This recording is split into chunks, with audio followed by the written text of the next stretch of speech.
Hello. Here we are again, huh? I'm ready. Are you ready? Okay. I'm going to chill. Abraham will say, hey, okay?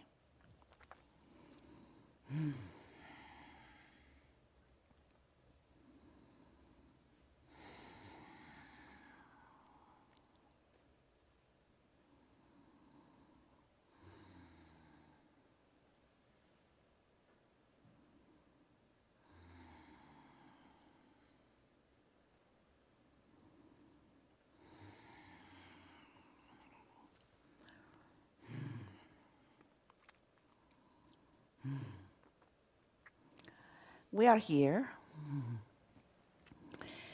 It is nice to have an opportunity to visit.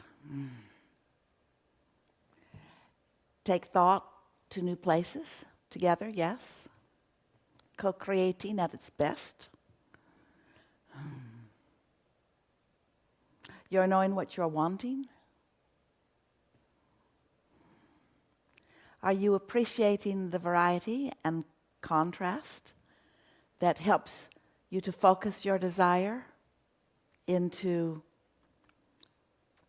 clear desire, strong wanting? It's nice if you are there, not pushing against the reason for your asking. It's interesting, isn't it? Because the reason that you're looking for an answer is that you have a question.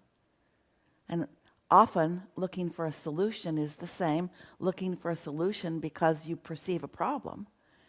So there's something powerful about not railing against the problem or the question to which you haven't found an answer, but instead appreciate its attraction power, like in the supply and demand thing. The ask and then it is given. The request and then the answer. The demand and then the supply, you might say. So, we're ready for you. We're appreciating your interest in this conversation, in this leading edge conversation, and we're appreciating your leading edge questions. We're appreciating all of your questions, and every one of them is a question from your leading edge. In other words, you're asking it, so when the answer comes, you will be in a new place. That's a nice thing, yes? So here we go. First one. In the past, I felt pushed and worn down into doing things that I didn't want to do. What does that mean for my karma going forward? We don't talk about karma in the way that people who talk about karma mean karma. But we do acknowledge that you do have a point of attraction and that your point of attraction has momentum. And therefore, there are some things that could be seen in your future, not because they're meant to be or because they have to be, but because you'd queued them up with your consistent thought about them. So what does that mean for your point of attraction, or what does that mean for your future experience? What does my past mean for my future experience? It doesn't have to mean anything. If you had a tumultuous past or traumatic past or an unpleasant or an unhappy past, it does not mean that your future must be the same. Usually what it means is you know what you don't want, so you know what you do want. So what's unfolding for you is in some range between knowing what you don't want and knowing what you do want. And it's all dependent upon what you do consistently with your thoughts. What are you doing now? That's what matters, not what happened before. What you're thinking about what happened before matters, because even though it happened before, you're thinking about it now. But all of your perpetuation of vibration is happening now. So how do you perceive your past? Do you leave your past in the traumatic place that you remember it? Or have you decided to look at it differently? Are you perceiving the advantages in your past? That's a whole different vibration. So if you are perceiving your past with appreciation, your future benefits. If you're perceiving your past on a really regular basis with resentment, your future does not benefit. Your future is a lot like your past. Different faces, different places, but pretty much the same.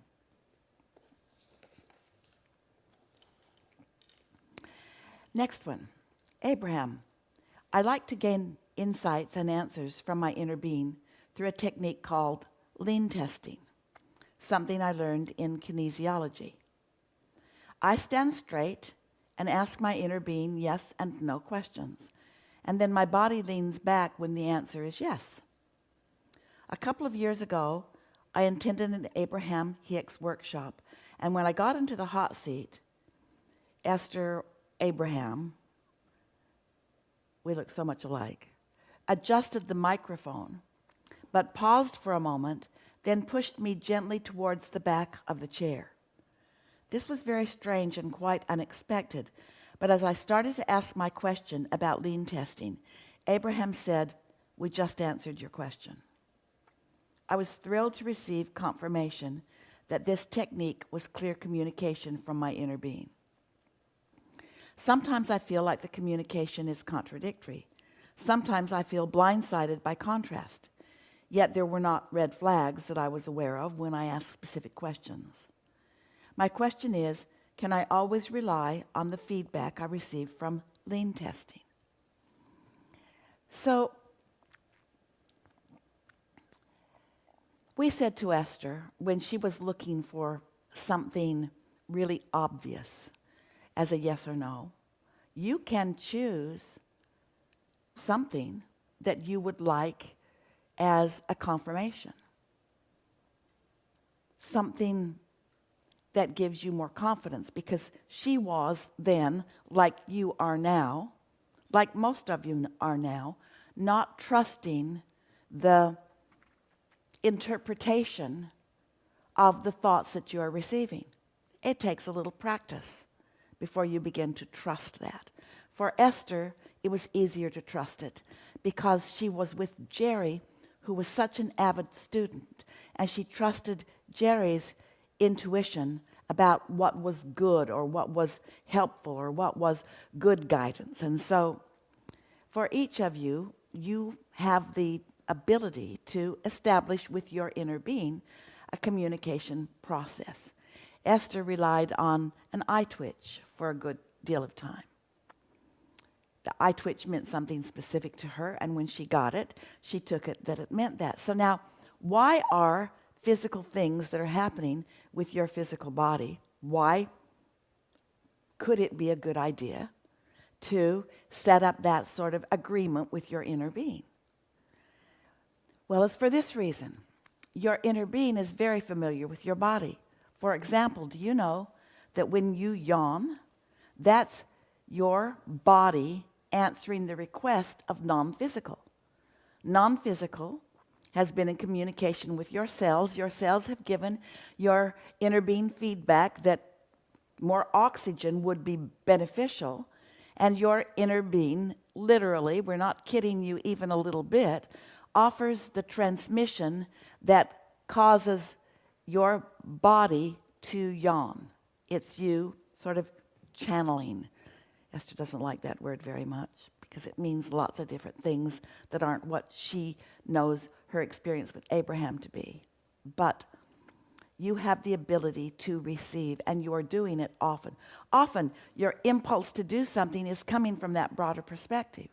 When you're all balled up, not tuned in, tapped in, turned on, but worried about something and have been for a while, your ability to translate like that is not so keen.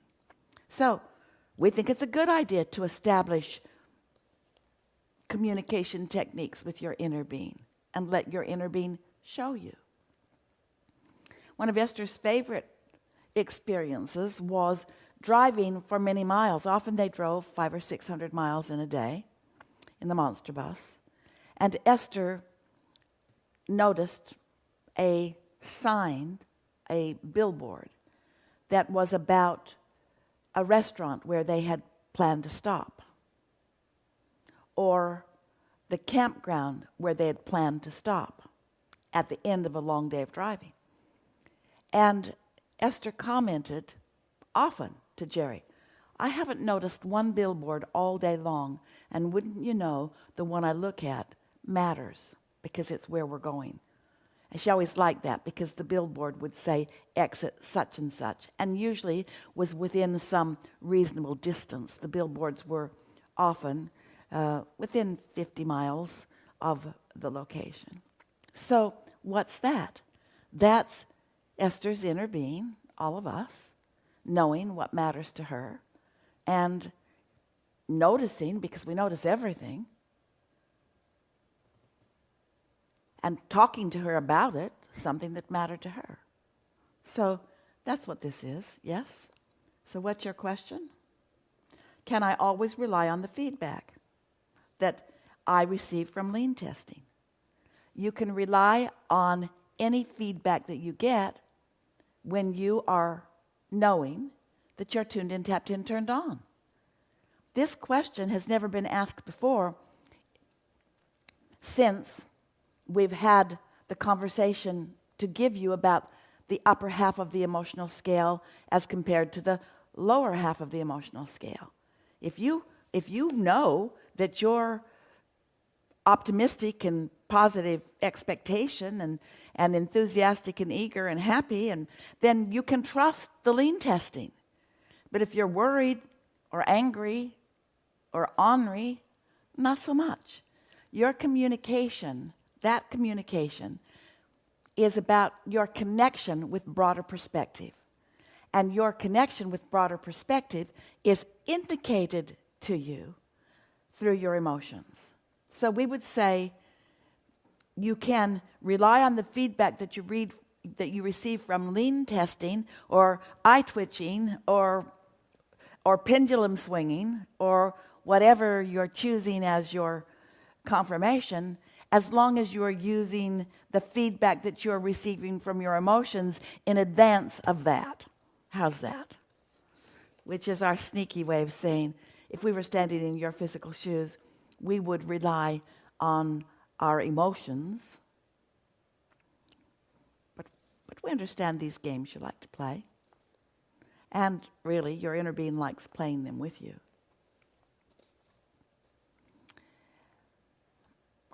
We're going to introduce something that someone else was asking about the pendulum. Chain, letting something heavy hang from a chain. Often a necklace, or there are even things that you can buy that are pendulums that are sold for that reason. Doesn't matter. You could hang a ring from a chain, or Esther has an earring that she used to take off and play with like that, because it was long enough that it could get some momentum going. But what we want to say to you relative to any of these kinds of things, that you ask a yes or no question. The power of it is that you have become clear enough in what you want to know, that you've pinpointed it or brought it to a yes or no question. That takes quite a bit of focus to know with such clarity what you're asking, that you're really ready for a yes or no answer. And the other thing that is important to say about any of these techniques is that the feedback that it's giving you, because your physical apparatus is involved, has a lot to do with the state of being that your physical apparatus is in. In other words, that yes or no stuff very often is because it's what you want so much to believe is true. But you see, that's not a bad thing. Because when you care about something enough that you want to believe it enough that this pendulum or whatever it is responding, that means that you are in the vibrational ballpark. So we are in agreement with your desire to have fun with those kinds of things, but we certainly would not be reliant on them. We wouldn't replace our emotional awareness of our relationship with our inner being with them. And you know, usually when you get out the old pendulum, it's because you have sort of kind of maybe lost your connection with your inner being. So you're looking for something more tangible. It falls into the same category of asking someone else's opinion, sort of. So what are we saying? Trust your own guidance and everything else is secondary, including lean testing, pendulums, even eye twitches. Next one.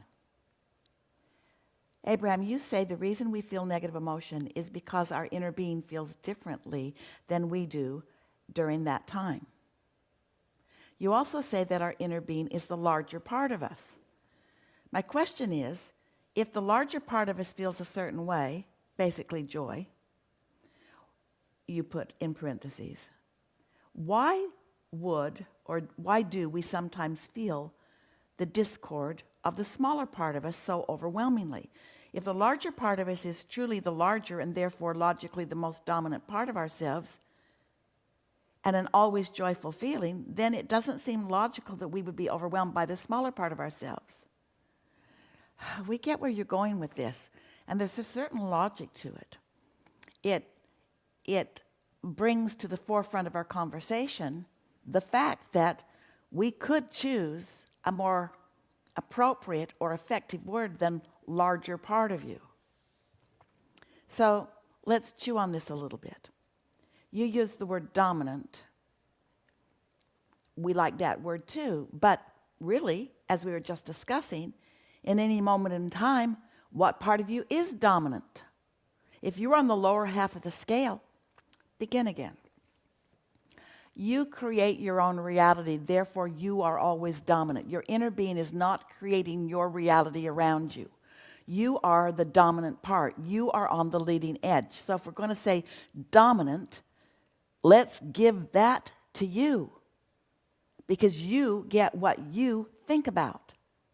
So all of the conversation that we have with you is to help you to understand what we consider to be the perfect balance of you, dominant you, out here choosing what you want and then calibrating to the frequency of your inner being.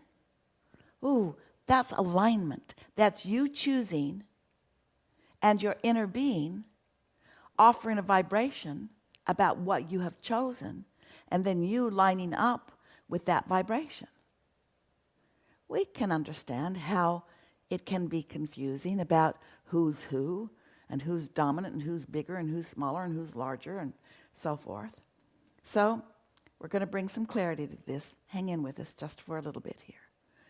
So when we talk about the larger part of you,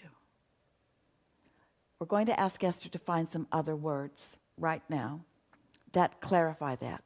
The larger part of you, the longer part of you, the longer living part of you, the part of you who has had conscious awareness longer, and that would always be your inner being. You are new to this body. Your inner being is not new to the non-physical realm. You are not new to the non-physical realm. So, larger part of you was the word that Esther chose to describe the longer focused part of you. We use the word blending, particularly in the early stages of communication with you. It was the word Esther chose as we were conveying that there is a non-physical and physical part of you that when blended is the whole of you. Jerry wanted to call that your total self. He wanted, on the spine of all the books, self-help from your total self. But these books were not put in the self-help department. They are very much self-help from your total self.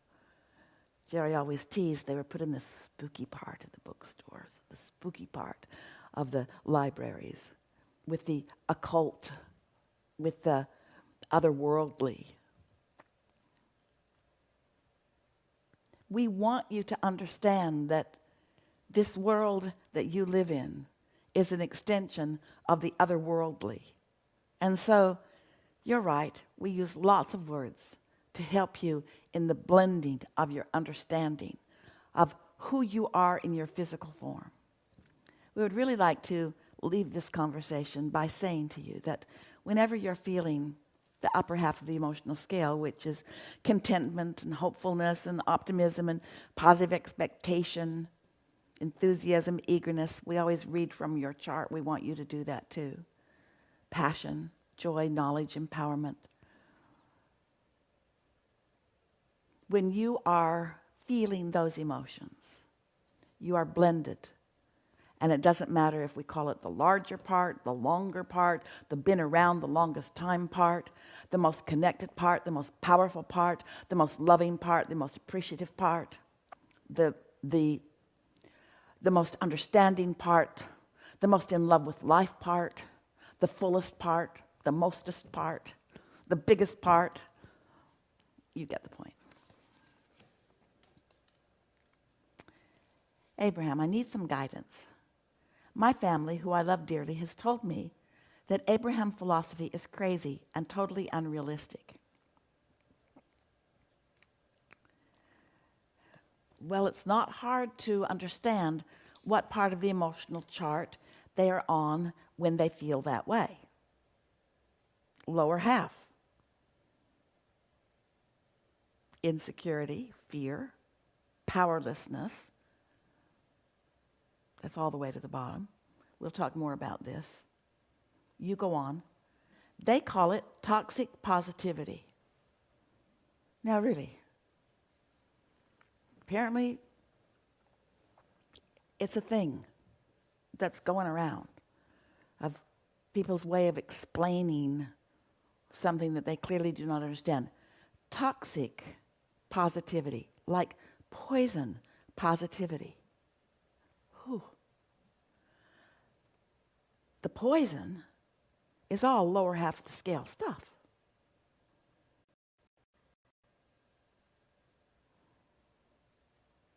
Toxic positivity. We'll continue with what you say. And they say that I'm truly out of touch with reality. Well, we would agree that if you're on the upper half of the scale, that you are out of touch with the bottom half of the scale. But is that poison? Or is that focus? This means that source energy, that non-physical energy has toxic positivity. Maybe that's why man has attributed to what man wants to call God all kinds of attributes that are not possible of non-physical source, infinite intelligence. Vengeance of God. Really? Those words go together about as well as toxic positivity. Must fear God. Whew. Humans are a bit confused because they confuse each other. And if you let them, these people who you care about could affect you in a way that you would calibrate to their approval. They think that's what they want from you. They just want you to agree with them. And you know, don't you all know that when you are feeling awful, that's not when you want some bright and shiny person saying you create your own reality. Even Esther sometimes will say to a dear friend or family member, "Don't Abraham me." because she knows they're right. She knows what we teach. She's just not in that frame of mind right now. Don't Abraham me. So we'll read on. My husband came home from work and said one of his long-term patients of many years was moving away. I expressed that it was wonderful that he was looking forward to a new and exciting adventure. My husband became very angry with me for not sympathizing, that he was losing a longtime friend, and it was very sad, and I was trying to make it seem positive. It was not my intention to discount his feelings at all, and I told him so, but he insisted that not everything is for the greater good. My son, in angrier tones, told me that thinking that everything will always work out for me is delusional, and he's really tired of hearing it. All of this makes me very sad. Well, then they got you, didn't they? Their lower half position, and they're accusing you of wrongdoing. Their attack of you made you feel defensive and then sad. Because that's how focus is, isn't it? You have to be really tuned in, tapped in, turned on about things that are easy until you can remain in alignment with your inner being in the face of people you care about or even people you don't know experiencing trauma or discomfort. What it really comes down to, and I want to take a little bit of time here with this because all of you know exactly what she's talking about. And you yourself have been on the lower half of the scale when others have tried to make you feel better. And it never goes over very well, and let's just say why. Those vibrations don't match. They're not harmonious. You're not, when you are on the upper half of the scale, you're not harmonious with those who are on the lower half of the scale. And when you turn your attention to them with a desire to bring them upward, usually they feel resentful and defensive because they'd rather be right, even when they feel terrible.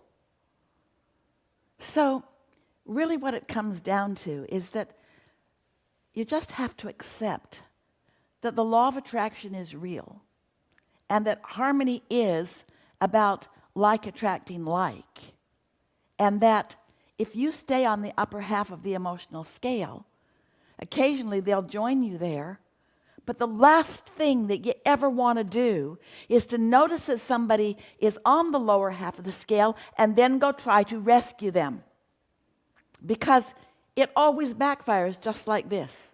They cannot be rescued. They need you to join them in their misery. They as much as say that to you. Don't try to cheer me up. Don't try to cheer me up. So Abraham, what's a girl to do? What do you do? What do you do when you want to feel good and somebody you care about doesn't and you want them to feel good? You've got to stay focused upon feeling good. The best approach to this is to be out ahead of it by making lists of positive aspects about yourself, about your connection, about the world, about life, about them. Tune yourself to the upper half of the scale tendencies of them. They all have them, until that's what's dominant, there's that word, in your vibration. And what you will begin to notice is that even those who often or even mostly dwell on the lower half of the scale, they will find you refreshing because you'll sneak up on them. But you know what? Every time you go to rescue, especially teenagers, they smell a rat. And you know what the rat is they smell? You are pretending to be positive when you're disappointed in me. and I'm on to your dysfunction. Esther remembers, this is an interesting story. She's thought about this often. She was away at college and she went home and was visiting with her mother. And her mother said, I can't find my eyebrow tweezers. And Esther said, well, when was the last time you saw them? And her mother said, it's been a while. And Esther said, well, I'll help you look if you want. So they looked. They looked through her mother's things. They looked through the house. They looked in the kitchen drawer. They looked around. Esther looked under the bed. She crawled down under the dresser, under her mother's dressing table where she got ready. Esther looked for quite a while with them. And then Esther said, you know what? Why don't we just go buy some? And so that's what Esther did. She went out, found a nice set of tweezers, and bought them for her mother. And then time went by. And at some point after that, Esther had a sort of epiphany from some place that she was in her thought process. Oh my God. My mother thought I took her tweezers. Her mother didn't say, Esther, did you take my tweezers? But Esther could smell a rat the whole time she was looking for the tweezers. But because Esther had not taken the tweezers, it didn't occur to her that her mother was suspicious that she had taken the tweezers. So it went right over Esther's head. Esther didn't become part of her mother's, you might say, chain of pain relative to that.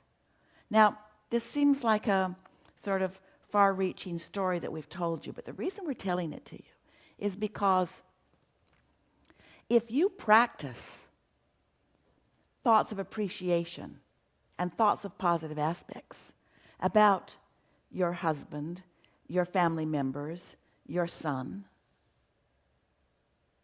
so that really is what's dominant, so that the other stuff goes right over your head. You don't notice it. They could even be sparring for a fight, and you wouldn't take the bait, because that's not where you dwell. So don't get too wrapped up in what others are saying. It's why we call Facebook nosebook.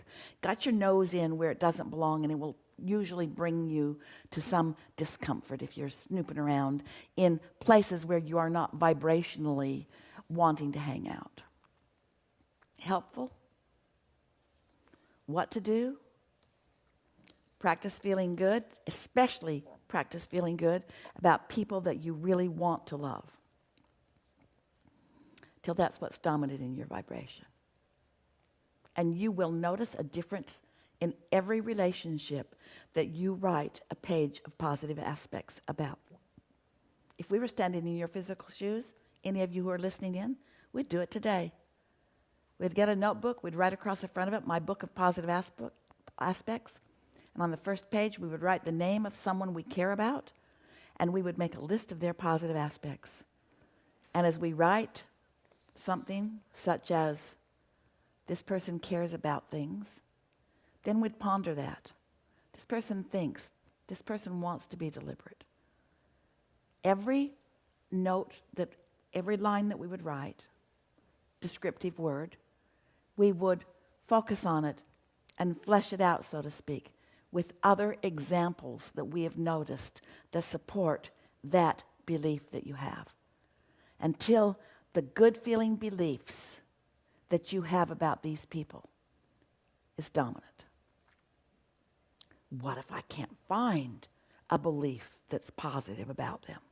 Well, don't make it up. Don't challenge your own beliefs. But we know for sure you have positive beliefs about every one of them. And you know why we're so sure about this? This is the most significant conversation that we've ever had about the book of positive aspects, or about you owning the room, or about you evoking from someone something that is beneficial to them and to you. The reason that we know for sure that there are always those things that you know about them or believe about them or have at least at one time thought about that are positive aspects is because Your inner being only has a book of positive aspects about every person you know. Your inner being only ever makes lists of positive aspects about you or anyone or anything.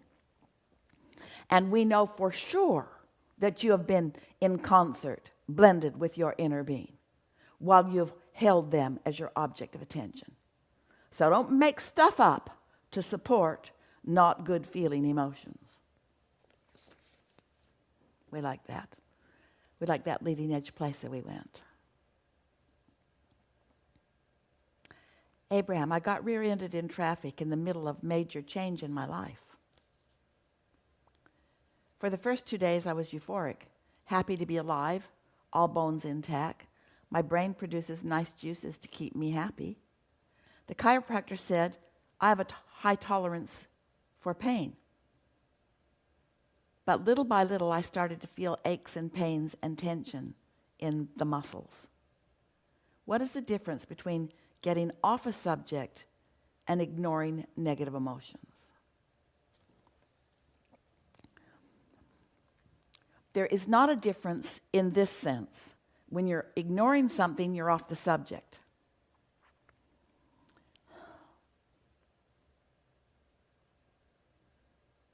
Getting off a subject and ignoring a subject are the same in that sense, because you're not thinking about it, so you're not active about it. But we would like to explain this further. Let's say something is bothering you right now. It just happened. A motorcycle is sitting outside, near where you are sitting outside. You're sitting there basking, and a motorcycle is waiting for the light to turn and is revving its motor. Well, because it's such a temporary thing, you're not likely ever going to know this person. So you could ignore it. Let's say that there's someone up close and personal with you who criticizes you a lot. Well, you could ignore it again and again and again and again and again. But it might be better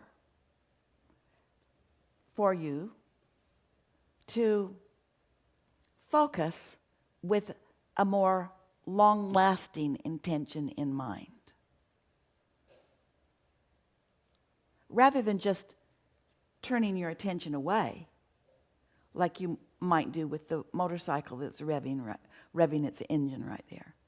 Rather than turning away, you might turn away in that moment, but then later, with your book of positive aspects, you might tune yourself to a different frequency of this person you love. And if they do you the favor of criticizing you often enough so that you get to yourself and tune yourself to the best of them, your relationship with that person is going to improve. So the difference between ignoring it and really doing some work to calibrate to your inner being about the subject really has to do with how much time you plan to spend with this person. Many of you write in, Abraham, when is it time to walk away? And we say, not until you've done some work. Not until you've proven to yourself that no matter what you do, you're not going to call them into a better feeling place, or no matter what you do, you're not going to be able to maintain your vibration of well-being as long as they are present in your experience. There are situations where if we were standing in your physical shoes, we would walk away, but not until we had shown ourselves that we've done the work. Not until we've shown ourselves that we've done the work with this and it worked, with this person and it worked. Not until we've shown ourselves that we are capable of doing the work would we ever walk away from something where it just wasn't worth it. Esther calls it poop to value. She got that from her dear sister. She has two sisters, and so they're always laughing when we talk about sisters. giving Esther a piece of something. But Esther has loved that. Poop to value. Poop to value. How much am I willing to focus upon this? And really it has to do with how much does it impact my life? If we were standing in Esther's physical shoes all the time, instead of just some of the time, we would look for value in everything, and we would not accept any poop, because there is that kind of value in everything. You just got to tune yourself to the value instead of to the poop. Next one.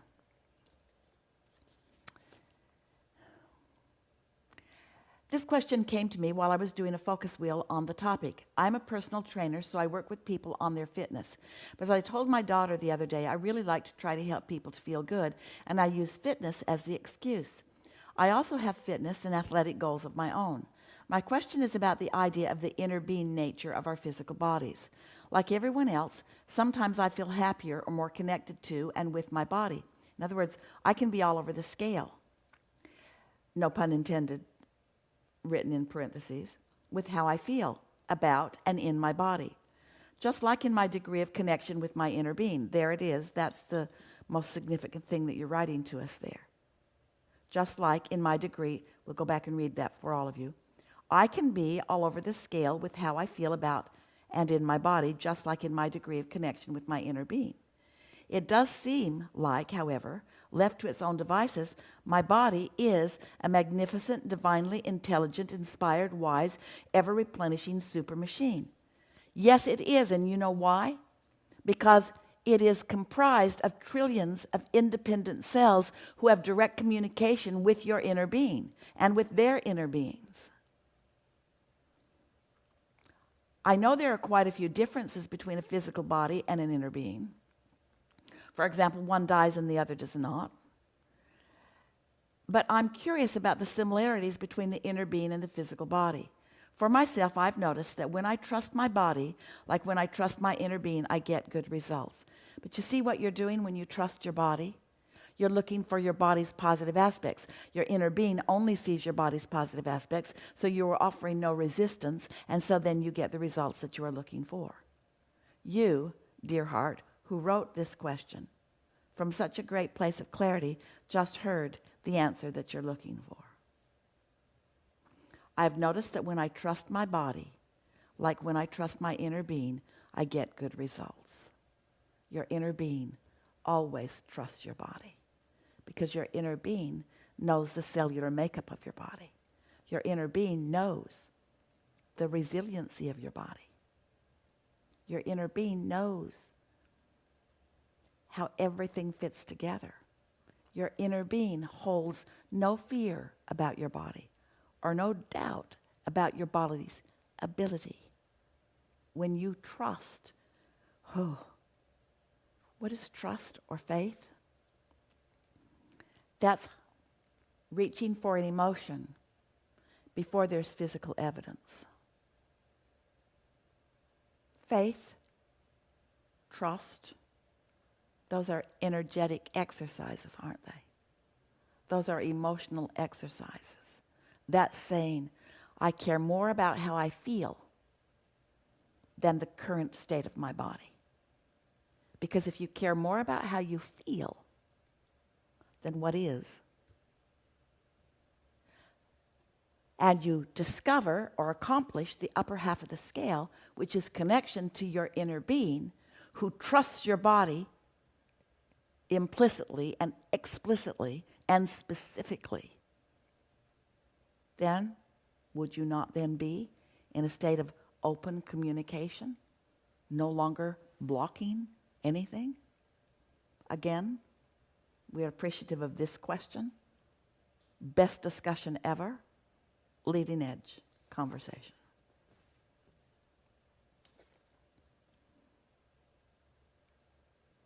Next one. Is it possible to be fully aligned with something or someone and unwanted things still happen? No, not fully aligned. Why? Because when you're fully aligned, you're in connection with your inner being who trusts well-being explicitly implicitly, specifically. Don't be hard on yourselves. Most everyone, much of the time, is a sort of a mixed bag. But you're in the process of refining this. We don't want to make you crazy. We don't want you to be guarded about your thoughts or constantly monitoring your thoughts. That will make you overwhelmed and frustrated. But what we do think would be a very good thing is for you to decide right now that you care about how you feel, because that's the key to your connection with your inner being who always feels good. That's the key to your calibration. And calibration to your inner being is the key to the best of everything that you desire. It's the key to the path. It's the key to the ideas. It's the key to the emotion. It's the key to the bodily functions. It's the key to the manifestations. It's the key to everything.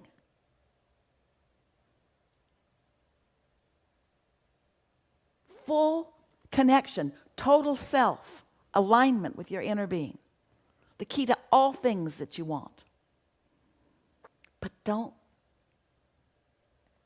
try to do it all at once on all topics. Let the topics come to you one by one. Just be aware of how you feel more. If we were standing in your physical shoes, we would start every day with this affirmation today.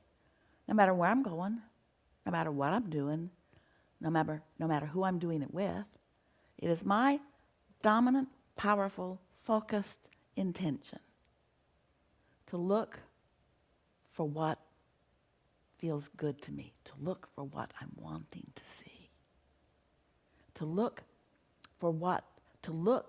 through the eyes of Source, to see the positive aspects of something, someone.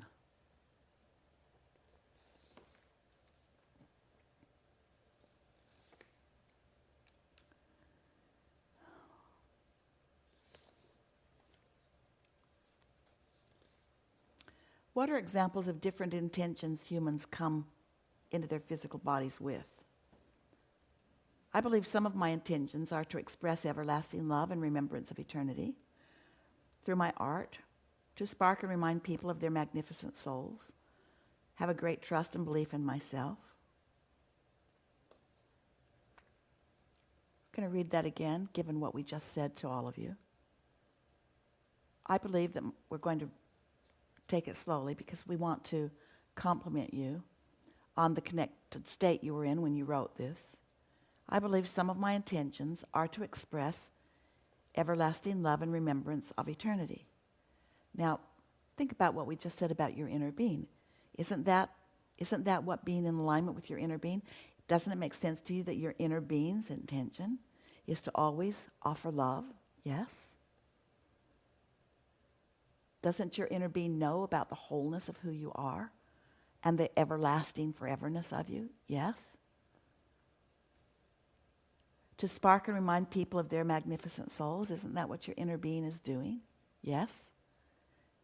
And to have greater trust and belief in myself? Yes. So could you say, would it be an easier thing for you to contemplate? Could you say,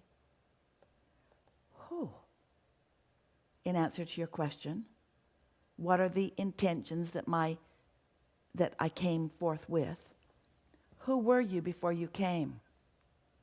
You were your inner being. So if you want to know what your intentions that you came with are, don't you want to tap into your inner being who knows them? But wait, there's more. Don't you want to tap into your inner being who knows them? But wait, there's more. Don't you want to tap into your inner being who certainly was your inner being before you came into this physical body? But wait, there's more. Your inner being held intentions as you came into this body, but those intentions have expanded as a result of you being in this body. So isn't your question really, what were my intentions when I came in? And equally important, what are the intentions that I've added to it as I've been here? Because your inner being, who's always at the upper half of the scale, is gathering those intentions that match those intentions. In other words, you're not going to pick up an intention to become a mass murderer along your physical trail, and your inner being is going to encourage you along those lines. That's not going to be integrated into the intentions of your inner being. You see what we're getting at? Another leading edge conversation right there. It's fun to play with you all.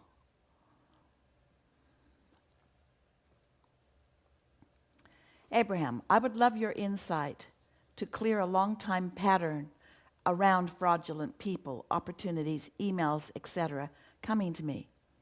I know we're creating everything, and I've asked the universe to help me on this, clearly stating my desire for only legitimate opportunities, only legitimate people, only legitimate energies to come my way. Luckily, I'm excellent spotting these and simply sidestep what could not be fun to deal with. Yet I would love for these things to no longer show up in my experience at all. Any insight and support to clean this up would be greatly appreciated. So let's be clear about what you're saying.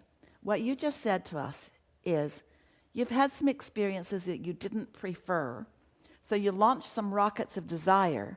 Your inner being took hold of that rocket, found absolute vibrational resonance with that desire, holds it unequivocally, broadcasts it to you never-endedly, and that you can feel when you are deviating from the expansion that you had with your inner being. That's just exactly what we were talking about.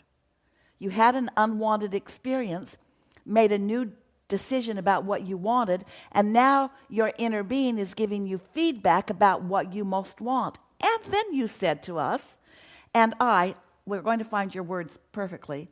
Luckily, you don't mean that. We know you don't mean that, but fortunately, that's a good word. Fortunately, I'm excellent at spotting these, which means, fortunately, I'm tuned into my inner being enough to know when I'm focused upon something that my inner being is not focused upon, that my inner being is ignoring. That's why my guidance system works. My inner being isn't focused there, and when I do, I feel the offness of it.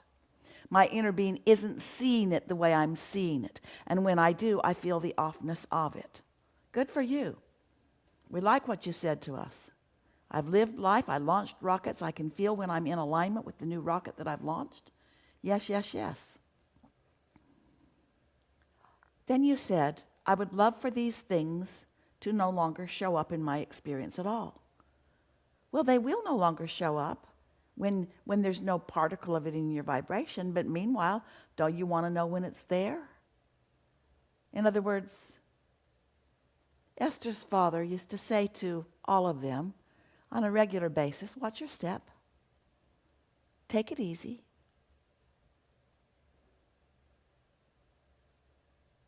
And Esther never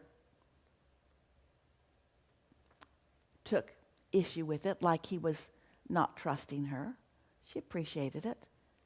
When Esther drives, and Jerry would say to her, take it easy, or let's not follow this pickup truck that has these things that don't look like they're tied down very well in the back. Esther didn't take issue with that. Or any suggestion that anyone offers her when she drives, she says, thank you. I will accept all the help I can get. Because no one is meaning to diminish her, and if they are, over her head. Tune yourself to allowing help to come, assistance to come in all the ways that it does. But there's even a bigger point that we're wanting to make with you here. Don't strive so much for perfection that you miss the fun of the imperfect life that stimulates you to new expansion. Esther has a dear friend who she knows understands this stuff, who is striving so hard for perfection that he doesn't let viable opportunities into his life experience.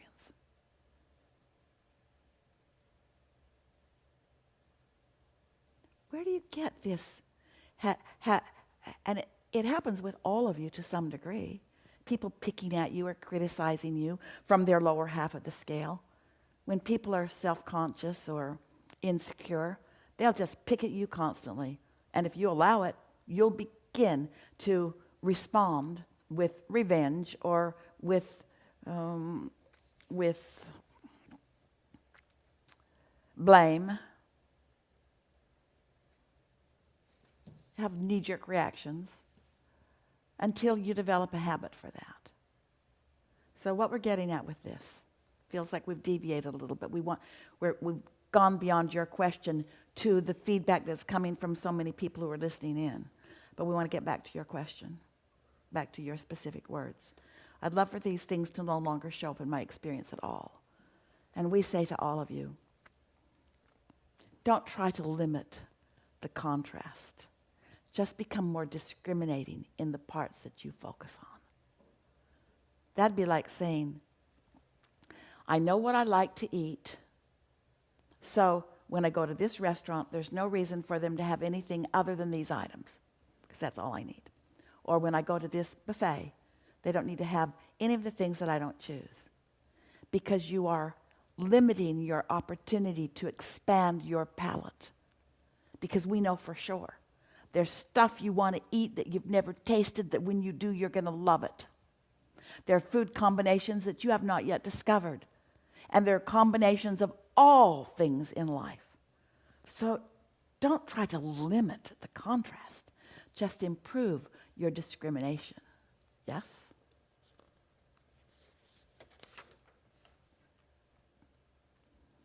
In the next week, there's going to be a group meeting in my office with 5 people and a supervisor. The official goal is to clarify a conflict between 3 of us. The other 2 are not really involved, but should witness. As every one of us brings his or her inner being, I imagine another 6 sitting with us in the circle, or maybe standing behind us. Look at it that way for a minute. You're not wrong. It's like that. Or standing behind us, who already hold the solution and know the benefit of the conflict. Did I get that right? That in essence, our inner beings are quickly in agreement, standing there smiling at each other. Do they have a slight preference that I personally feel good? Or is the group solution the best version? Do you have any other suggestions or helpful images for it to become a good meeting? We have a different way of looking at this if we were standing in your physical shoes. Each of those 6 inner beings standing behind the 6 of you seated at the table has only a long list of positive aspects about everybody sitting there. Your inner being, all 6 of those inner beings, has a list of positive aspects about each of you seated there at the table.